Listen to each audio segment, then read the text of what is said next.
This is TSTN. Welcome back to the show. You're watching Your True Potential, and my name is Dan Lier, and we're talking about successful strategies for raising kids.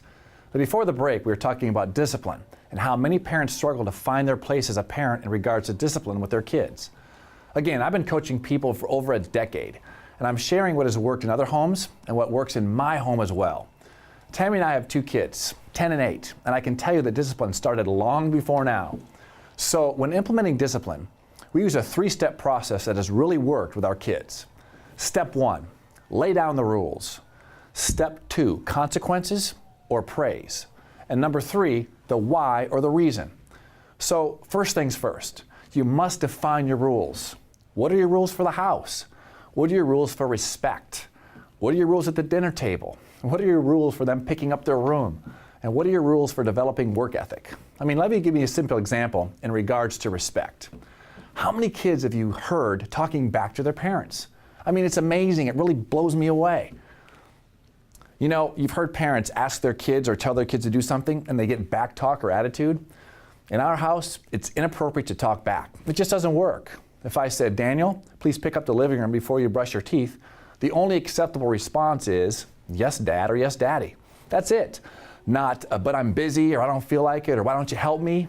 Yes, Dad is the only answer. It's very simple. Yet there are rules and standards you must implement now or you're in trouble later. Now, here's the philosophy that will hold true with your children. If you don't have respect and discipline up front, you won't have it at the end, and you can take that to the bank. So if you allow your 6-year-old to challenge you now, you're setting the table for future challenges. Again, what are your rules? Now, there's no right or no wrong here, because we all have different views, philosophies, and values. Yet you just must create your rules. Now, number 2 is consequences. When the rules are broken, there must be consequences. Now, here's where it gets tricky. First and foremost, I'm not suggesting that you discipline your child in a specific way. That's up to you. That depends on what you believe in. What's important here is that you actually do it, that you actually do what you say you're going to do. See, empty threats and promises are as dangerous as no rules at all. This is where, as a parent, you must understand why you're enforcing your rules. See, remember, it's not about you, it's about your children. One of the biggest and most valuable gifts you can give your children is the gift of discipline and the concept of rules. Gifts, presents, toys, cars, video games, they're all meaningless. They're just temporary gifts until they want what's next. Discipline and respect will take them places where no other gift will. It'll last a lifetime. And by the way, discipline and respect have nothing to do with money. You're not able to buy discipline. Discipline comes from parents who have enough confidence and self-esteem that they can see the big picture versus the short-term reward. Now, in order to create patterns, there must be praise. So when your child follows the rules, there needs to be acknowledgement or praise. And I don't mean going to buy them something for good behavior. A simple verbal message and or a hug, it'll do wonders. So step 2 is there must be consequences for not following rules and praise for following rules. Step 3 is the why or the reason. This is where we've taken it to the next level with our kids so they understand the big picture. We have very clear conversations with our children.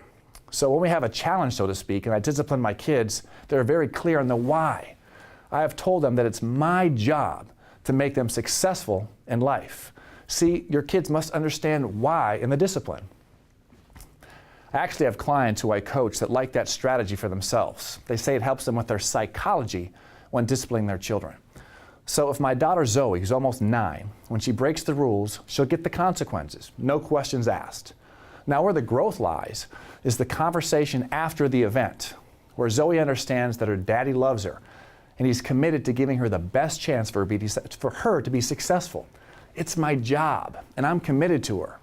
And I can tell you from my experience with Zoe, she's a young girl who's full of life, and she pushes the envelope and tests the boundaries, yet she's experienced the consequences of breaking the rules or not following directions. And I can tell you have a special bond because she knows that her daddy cares about her and her future. Well, it's almost time for a break. And we covered the 3-step process for implementing discipline with your kids. Step 1, define your rules. Step 2, consequences and praise. And number 3 is the why or the reasons. I've had numerous clients of mine implement this strategy and they've seen amazing results. It seems sometimes we just need a game plan. When we come back, we're going to address the danger of not having parents on the same page. We're going to talk about health and nutrition. We'll be right back.